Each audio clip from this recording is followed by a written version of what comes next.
yesterday we discussed about all these points.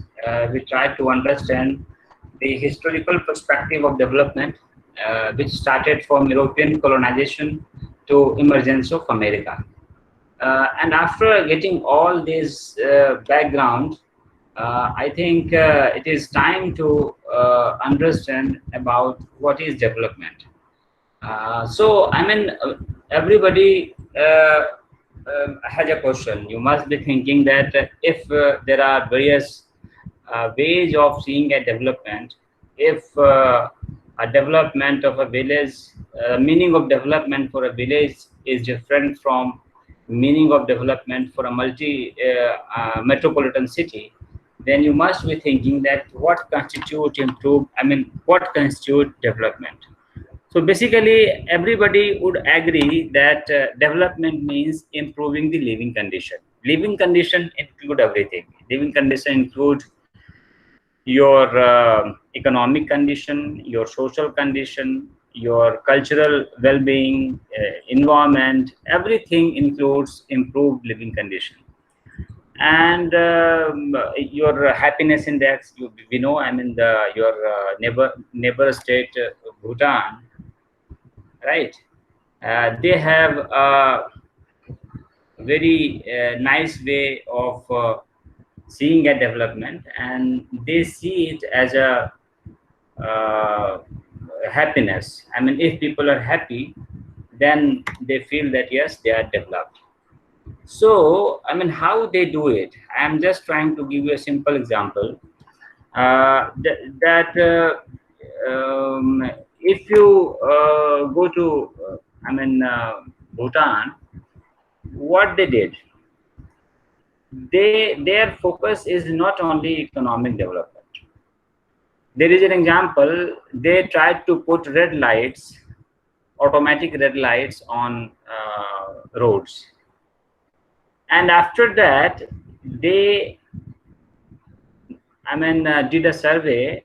They tried to understand that this facility of a red light is making people happy or not. They found that no, this red light, these red lights are a subject of irritation. They irritate people. So what government decided? They decided to put off all these red lights from the roads, and they went back to the previous arrangements where a policeman will stand at every places where they are required, and they will do all this traffic management.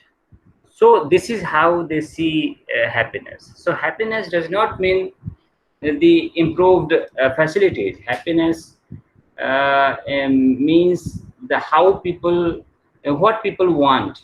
Right. So these are important things to understand. We will discuss all these indexes in detail later on. So, but today you must understand that what constitute improved living conditions. There are 4 ways of thinking about development. These are theoretical perspective of seeing at development. First one is modernization. For development, it's okay. We know what is development, improved living condition. This is understood by all of us. But how will we see a development? First is modernization. What is modernization? It is based on neoclassical economic theory, supports Western model of development. Modernization, if you see at development through modernization, then what will you have to do? You will have to accept the Western model of development, which is urbanization, big factories, service sector, all these things comes under modernization. And these are theoretical basis of this Western model of development is neoclassical economic. Actually, earlier it used to be classical economic theory, but now after globalization, it is called neoclassical economic theory. We did not need to get into detail about all this neoclassical economic theory. We will try to understand capitalism, Marxism, and the mixed economy. So at that time we will discuss all these economic theories a little bit. So I mean, now you have to just understand that modernization includes Western model of development. This is the first way of looking at development. Second one is critical, right? Critical, it challenges the economic and cultural expansionism. They argue for economic restructuring to produce a more even distribution of resources between and within the society. It means that whatever the system we have, take the system of capitalism, take the system of today's economic system of our country, which is capitalism. So critical way of seeing a development is that they challenges economic and cultural expansionism. They see today's economic system as an economic expansions of Western world, economic and cultural expansionism of Western world. And that's why we find that many people don't accept modernization. They deny modernization, and they say that no, our old system was good. So that's why they criticize modernization. The problem is why they criticize modernization, because they see modernization as economic and cultural expansionism. Right. So they say there must be economic restructuring. Economic restructuring means that even distribution of resources between and within the society. I mean, we are living in a society, and capitalism and the kind of economic system we have, as you know, that as resources management in our country, you must be knowing that, 50 to 60% resources or wealth is controlled by 10% of wealthiest people of this country, and 70% of these our population have control of only 20 to 30% of resources. So you can see that how there is an uneven distribution of wealth, uneven of resources. So these people say that no, we must restructure our economy so that even distribution can be taken place, and after that we can think about development, because they say they feel that without even distribution of wealth, without even distribution of resources, we cannot be a developed society. This is the second way, I mean, to see a development. Third way is liberation, right? Liberation means these people say that it's okay. I mean, you may be economically wealthy, but if you don't feel liberated, if there is a lack of liberty, that is personal liberty, communal liberty, and these are important things for development. Suppose you are a very wealthy person, you have lots of money, but you don't have permission to roam around, you don't have permission to go here and there, so you don't have liberty. So what will you do with that money? In our country especially, it becomes important that individual freedom, individual liberty, communal liberty, the kind of thing which are happening in our country, or not only not now, but even from earlier days also, we are communally divided society. Our society is communally divided. Hindu Muslim thing, Christian Hindus thing. We blame Christian missionaries for converting our tribal society into Christians. We blame Muslims. Muslims blame us. Uh, Mob lynching, cow vigilantism. I mean, there are a lot of things happening in our society. So that's why this liberation is important. So there are people who see a development from this point of view, that if society is liberated, then we can say that yes, society is developed. There are people, they say, they focuses on empowerment of marginalized people, empowerment of marginalized section of the society. Take the example of women as an example. There is a need of women empowerment in our country. That's why scholars, even government, focuses on these things. Even Bihar government has done tremendous, providing 50% reservation in Panchayati Raj, and it helped women to come into the focus, and they are doing very well.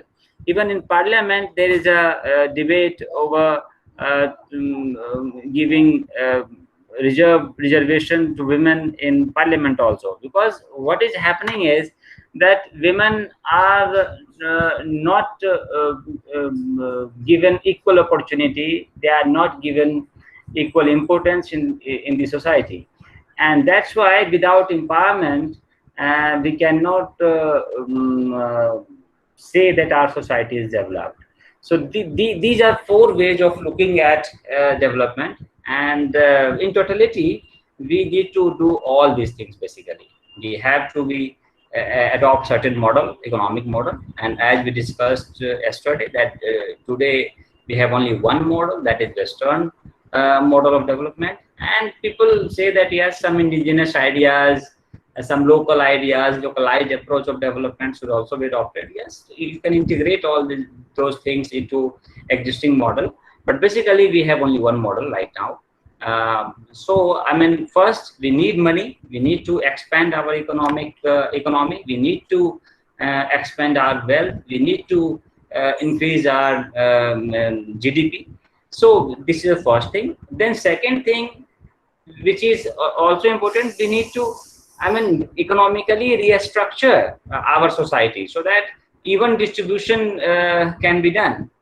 And we should also give liberty, individual liberty, communal liberty, and then those people who are left behind, those marginalized section, we need to empower them also. So in totality we need to do all these things to become a developed society, right? So now, after thinking about development, the historical perspective, and these four ways of looking at development, now it is understood that development is not a purely economic phenomenon, but basically it is a multi-dimensional process involving reorganization and reorientation of entire economic and social system. We have to reorganize our economy, our society. How will you give liberty? How will you give communal liberty? How will you empower women and marginalized section of our society?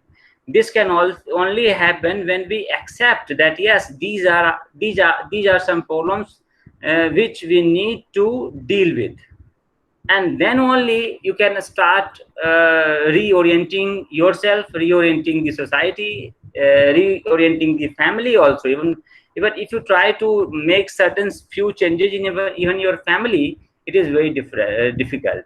So that's why, I mean, we need to understand that we need to reorganize our economy and social system. So this is first thing. Second, development is process of improving the quality of all human lives with three equally important aspects, which are: first, raising people's living levels. Three objectives of development, the three things which we are discussing. First thing is raising people's living levels. It means income and consumption level of food, medical services, Sir, education. can also be the example of development. Yeah. Sir, education. Education, yes. Education is also, if people are not educated, if people are not healthy, then how can you say that you are developed? Right now, what we are facing that we don't have a skilled people, and this is main hurdle for economic development. So to make people skillful, they need to be educated, right? So food, medical services, education, etc. You can add many more things, infrastructure, right? Self-esteem of people, all these things may be added. So main purpose is you have to increase the living level of people, and if you are educated, then only you can decide what is wrong, what is right. Okay, so food, you need food consumption, food, income, medical services, education, all these things will add to the raising people's living level. Second is creating condition conducive to the growth of people's self-esteem through establishment of social, political, and economic systems and institutions which promote human dignity and respect. You can see there are many important keywords. Condition means that favorable conditions. It means that each person's, each society who want to do something, who want to, start new thing, the condition must be supportive to that person or that group, right?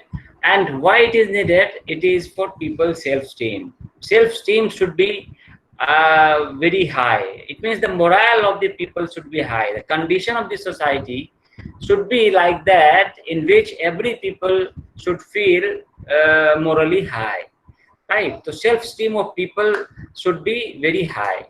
And how it will happen?